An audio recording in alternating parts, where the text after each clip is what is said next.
আজকের এই ভিডিওতে ধানমন্ডির ৩২ নম্বর নিয়ে কথা বলবো। ৩২ নম্বর কোনো ইতিহাস নয়, কিংবা কিভাবে এই বাড়িটি হলো, এই বাড়িতে কারা থাকতেন, এ সমস্ত কিছু না বলে এখন ৩২ নম্বর যে অবস্থায় আছে, বাড়িটি ভেঙে ফেলা হয়েছে, ধ্বংসস্তূপ, এবং এই বাড়িটিকে অপমান করার জন্য সেখানে ময়লা এবং আবর্জনার যে স্তূপ তৈরি করা হয়েছে এবং সেখানে নানা রকম ফ্যান্টাসি করে বঙ্গবন্ধু এবং তার পরিবার এবং ৩২ নম্বর ইতিহাস, মহান মুক্তিযুদ্ধ সবগুলোকে ডাস্টবিনে নিক্ষেপ করার জন্য যে মাস্টার প্ল্যান হচ্ছে, আসলে সেটা কতটা সম্ভব এবং কতটা সফলতা পেয়েছে বা বিফলতা পেয়েছে, এই বিষয়গুলো নিয়ে আমি কথা বলবো। কিন্তু তার আগে আপনাদেরকে একটা জিনিস স্পষ্ট করতে চাই। বাংলাদেশের মানুষের যে রাজনীতির যে আবেগ, প্রেম এবং ভালোবাসা কিভাবে আসে, এই বিষয়গুলো যদি না বুঝেন তাহলে ৩২ নম্বরের যে ইতিহাস, সেই ইতিহাসটা আপনি কখনো অনুধাবন করতে পারবেন না। বোঝার চেষ্টা করুন। বাংলাদেশে ৩২ নম্বর রোড বা সড়ক, বঙ্গবন্ধুর বাড়ি, এরকম একটা দ্বিতীয় যে প্লেস, এটা বাংলাদেশে আসলে ইতিপূর্বে কখনোই ঘটেনি। একটা সময় প্রায় কয়েকশো বছর ধরে ঢাকার নবাবদের কতগুলো ভবন ছিল, যেমন ঢাকার নবাব বাড়ি, তারপর আহসান মঞ্জিল যেটিকে বলা হয় সেটি, তারপর বঙ্গভবন, এটা একটা সময় যে বালাখানা ছিল এবং হিরাঝিল প্রাসাদ হিসেবে পরিচিত ছিল। এরপর ঢাকা বিশ্ববিদ্যালয়ের যে মধুর ক্যান্টিন, এখানে একটা বালাখানা ছিল। এরকম তো সেই দিক থেকে এই শহরে, এই দেশে, এই জনপথে হাজার হাজার জমিদার বাড়ি, হাজার হাজার রাজপ্রাসাদ, ইনক্লুডিং লালবাগ কেল্লা, বহু স্থাপনা এখনো পর্যন্ত আছে। সোনারগাঁয়ের লোকশিল্প জাদুঘর, যেটা একসময় ইশাখা রাজধানী ছিল। তার আগে বহু শত বছর সেই স্বাধীন বাংলার যে সুলতানি আমল, তখন সেই সুলতানি আমলে বেশ কয়েকটি রাজধানী গড়ে উঠেছিল। পুন্ড্রবর্ধন বগুড়ার, মহেস্থানগড়, চাঁপাইনবাবগঞ্জে সেই উত্তরবঙ্গে আলাউদ্দিন হোসেন শাহের যে হোসেন শাহী রাজবংশ, এবং ইলিয়াস শাহী রাজবংশ, এটা সোনারগাঁকে কেন্দ্র করে। কিন্তু কোন একটি বিশেষ ভবন এভাবে বা একটি রাস্তা এভাবে ৩২ নম্বর এরকম নম্বর যুক্ত মানে কোনো কিছু হয়নি, ইতিপূর্বে কখনো হয়নি। এখন অনেকে হয়তো বলতে পারবেন যে তখন তো এরকম যুগ ছিল না, কিন্তু নম্বর ছিল সব সময়টাতে। যেমন লালকেল্লা প্রতিষ্ঠিত হয়ে আছে, আগ্রা ফোর্ট, তারপরে ধরুন কুতুব মিনার, এই জিনিসগুলোর সঙ্গে ইতিহাস, ঐতিহ্য, তাজমহল, ঠিক তদ্রূপ বাংলাদেশে এই ৩২ নম্বর নামটি, এর সঙ্গে কি রাস্তা, বাড়ি, ইট ডাজ নট মিন ৩২ নম্বর বলার সঙ্গে সঙ্গে কেমন যেন একটা নস্টালজিয়া চলে আসে। কারো কারো নিকট এটা আতঙ্কের বিষয় হয়ে যায়, কারো কারো নিকট প্রেম এবং ভালোবাসার বিষয় হয়ে যায়। এটা কেন? কেন এই ৩২ নম্বর নিয়ে আমাদের যা কিছু হয় সেটা নিয়ে কেন আহসান মঞ্জিল নিয়ে আমাদের আবেগ হয় না?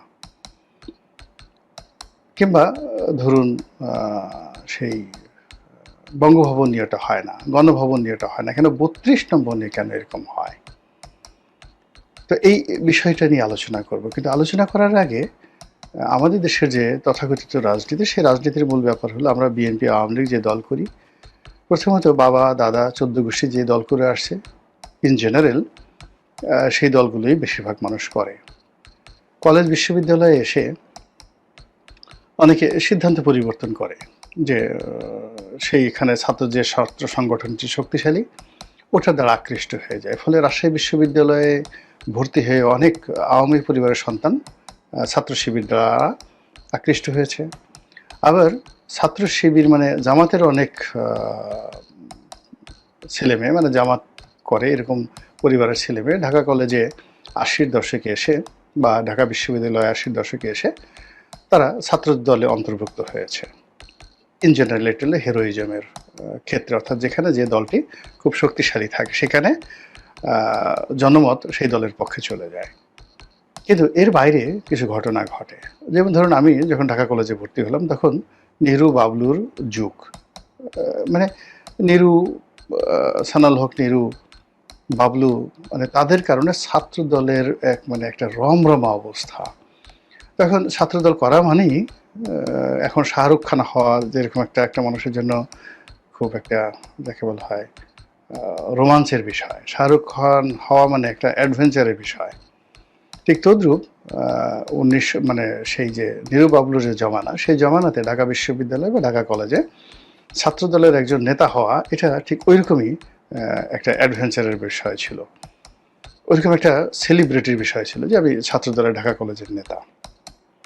তা আমার যেহেতু বংশটা পরিবারের যারা লোকজন আছে তারা সবসময়ই আওয়ামী লীগ করতেন।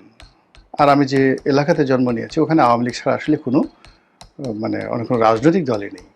ফরিদপুর জেলাতে সদরপুরে, আবার পরবর্তীতে বেড়ে উঠেছি পটুয়াখালী জেলার গলাচিপাতে। এখানে আসলে আওয়ামী লীগ এখন পর্যন্ত একতরফা। তো সেখানে আমার মন এবং মননে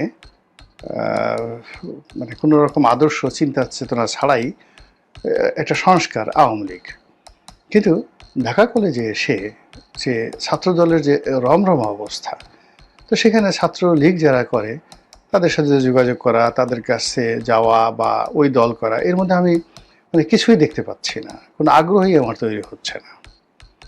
আমার খালি বারবার ওই ছাত্রদলের মিছিল দেখলে আমার মাথা খারাপ হয়ে যেত। আমি কখনো মিছিলে অংশগ্রহণ করিনি, কিন্তু দূর থেকে আমার মনে হতো বিশাল বিশাল মিছিল, সেখানে একটু যাই, হাঁটি, একটু ভাবসাব দেখাই, এরকম তারুণ্য। কিন্তু এর মধ্যে আমি একটা বই পড়লাম। সেই বইটা হলো M.R. আক্তার মুকুলের মুজিবের রক্ত লাল। তো বইটা পড়ার পরে আমার মাথা খারাপ হয়ে গেল, ভীষণ রকম মাথা খারাপ হয়ে গেল। বঙ্গবন্ধু সম্পর্কে, আওয়ামী লীগ সম্পর্কে, মানে আমার যেটা আবেগ, আমার যেটা অনুভূতি, আর আমার যেটা আফসোস, আমি দিন রাত শুধু ভাবি ইতিহাস কেন এমন হয়, মুজিবের রক্ত এভাবে কেন লাল হলো, এভাবে কেন ৩২ নম্বর রক্তাক্ত হলো। আমি এই প্রথম নিজে নিজে আপন মনে ৩২ নম্বর দেখতে গেলাম। আমার এর আগে ৩২ নম্বর নিয়ে কোনো ভাবনা ছিল না, দেখতে গেলাম, আবেগ তাড়িত হলাম। এরপর অন্যান্য লেখা পড়লাম, মুক্তিযুদ্ধ নিয়ে লেখা পড়লাম, সিনেমা দেখলাম। ফলে কি হলো, ওই যে নিষ্প্রভ একটা সময় যখন ছাত্রলীগের কোনো রকম আবেগ ছিল না, অনুভূতি ছিল না, তারপরে আকর্ষণ ছিল না, ঠিক সেই সময়টাতে ছাত্রলীগ করা শুরু করলাম। তো এই যে দেখুন, যে একটা রোমাঞ্চের অ্যাগেনস্টে, শক্তির অ্যাগেনস্টে, একটা সেলিব্রিটি হওয়ার যে লোভ এবং লালসা যে বয়সে থাকে, সব কিছুর ঊর্ধ্বে যে সাহিত্য, যে লেখা, যে প্রবন্ধ, যে লেখনী একটা মানুষের মস্তিষ্কে ঢুকে যায়, ইতিহাস হয়ে যায়।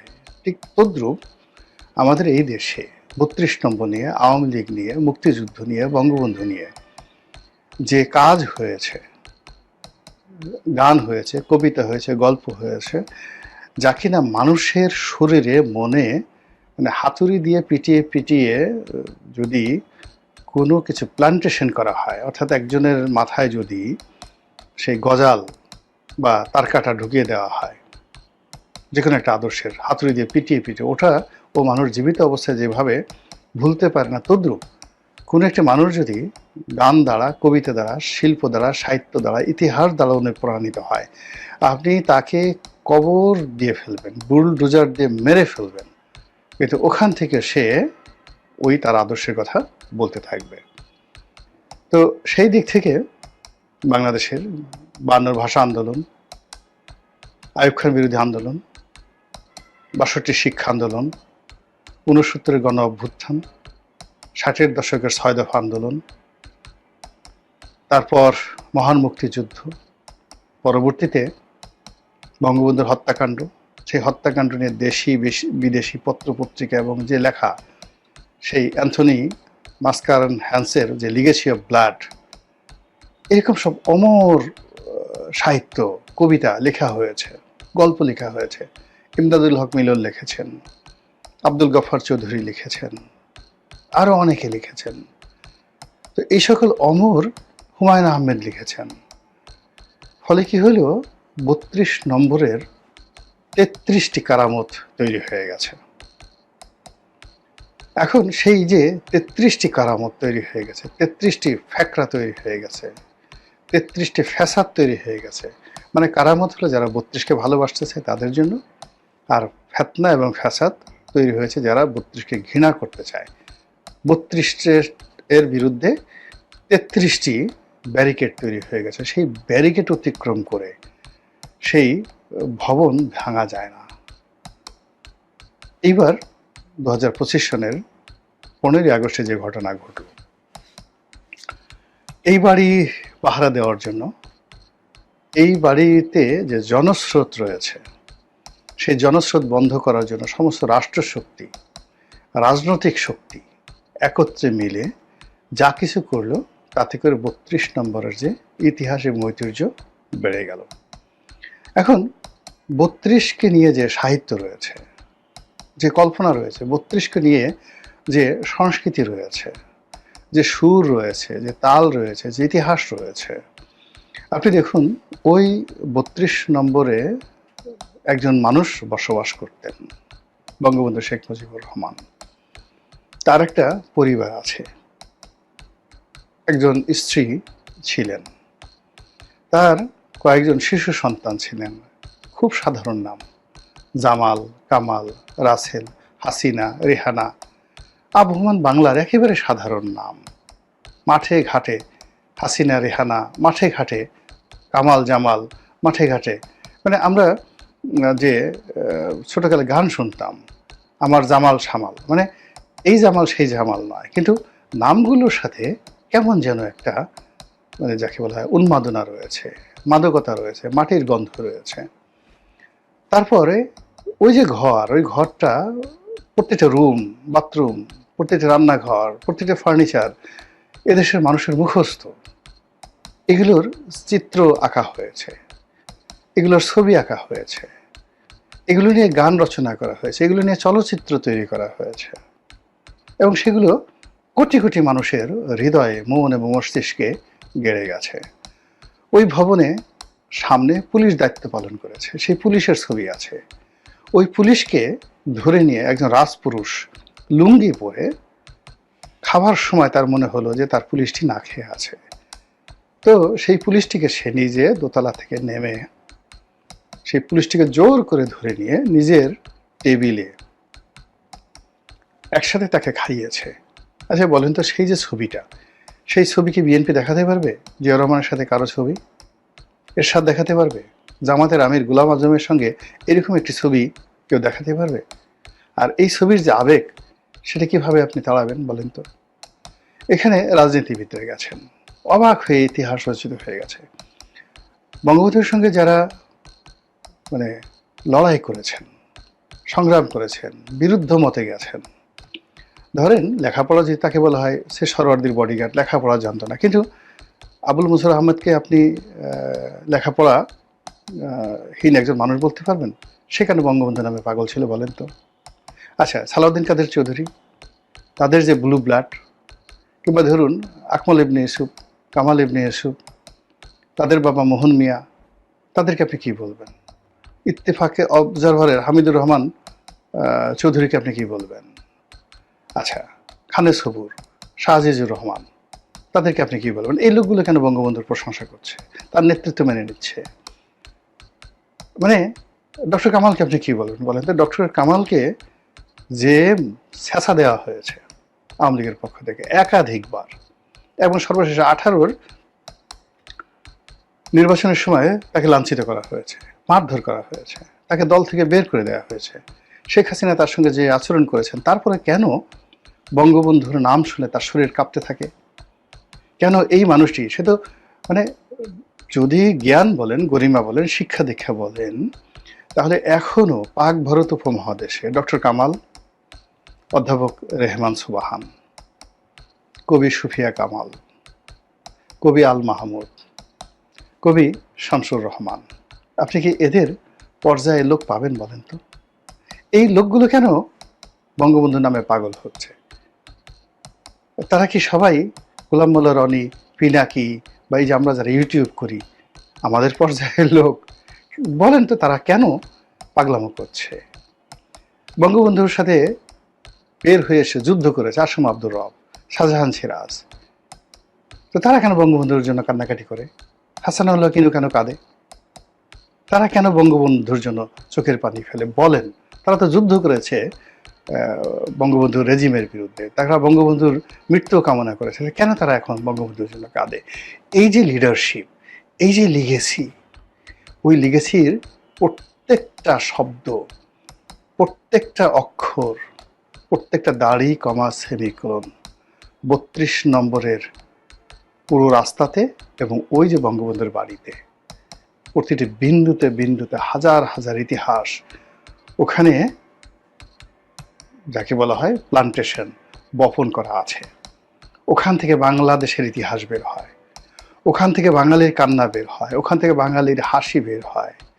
ফলে ওটা বুলডোজার দিয়ে যারা যাকে বলা হয় ধ্বংস করার চেষ্টা করেছেন, এটা হবে না, বরং এটা বুমেরাং হয়েছে। এখন তো শোনা যাচ্ছে যারা এই বাড়ি ভাঙার সাথে জড়িত এরা অনেক অসুস্থ হয়ে গেছে, এদের অনেকের কপালে যাকে বলা হয় গজব নাজিল হয়েছে, অনেকের একেবারে নিশ্চিত সৌভাগ্য তাদের পায়ের কাছে যেটা চলে এসেছিল সেই সৌভাগ্য একেবারে তাদের কপাল থেকে চলে গিয়ে এখন তারা গজবের মধ্যে আপর্তিত হয়েছে। অনেক লোক, অনেকের চেহারা স্রোত নষ্ট হয়ে গেছে, চেহারার ভিতরে শয়তানি, মানে যাকে বলে দেখলি মনে হয় এটা একটা ইবলিস, নিন্দিত ফেরাউনের একটা চেহারা স্রোতের মধ্যে একটা ফেরাউনি ভাব চলে আসছে এই ৩২ নম্বরে 2024 সনে যে ঘটনা ঘটছে তার প্রেক্ষিতে। তো এই যে ৩২-এর যে বললাম যে ৩২ নম্বরের ৩৩টি কারামত, ফ্যাকরা, ফ্যাসাদ, ফেতনা, এই জিনিসগুলো মোকাবেলা করা সম্ভব নয়, এগুলো নতুন করে তৈরি করাও সম্ভব নয়। ইতিহাসের ধারাবাহিকতায় যেভাবে এগুলো তৈরি হয় ঠিক সেইভাবে আপনি চিন্তা করেন একটা মনুমেন্ট, সেই মনুমেন্ট এমনি এমনি হয় না, সেই মনুমেন্টের পিছনে ভীষণ রকম ইতিহাস লাগে, ভীষণ রকম ঐতিহ্য লাগে, মানুষের প্রেম লাগে, ভালোবাসা লাগে, দোয়া লাগে।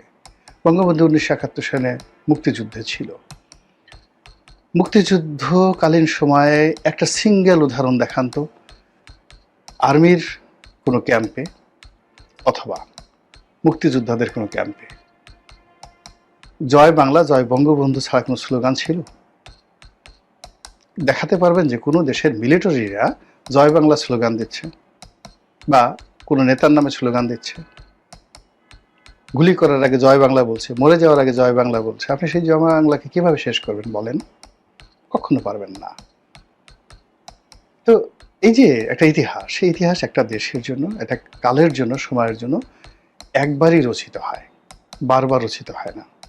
পৃথিবীতে একটাই সেই ফ্রেঞ্চ রেভলিউশন, পৃথিবীতে একটাই হোয়াইট হাউস আছে, একটাই 10 নম্বর ডাউনিং স্ট্রিট আছে, এর বাইরে 10 নম্বর আর হয়নি। 10 নম্বর হাজার হাজার 10 আছে, crore crore billion billion trillion trillion 10 আছে, কিন্তু 10 নম্বর ডাউনিং স্ট্রিট একটাই আছে। তো সেই দিক থেকে এই বাংলায়, শুধু এই বাংলা নয়, বাংলা বিহার উড়িষ্যায় 32 নম্বর একটাই আছে। ফলে এই 32 নম্বর নিয়ে যা কিছু তেলেসমাটি হচ্ছে এটা শেষ হবে না, বরং বাড়তে থাকবে।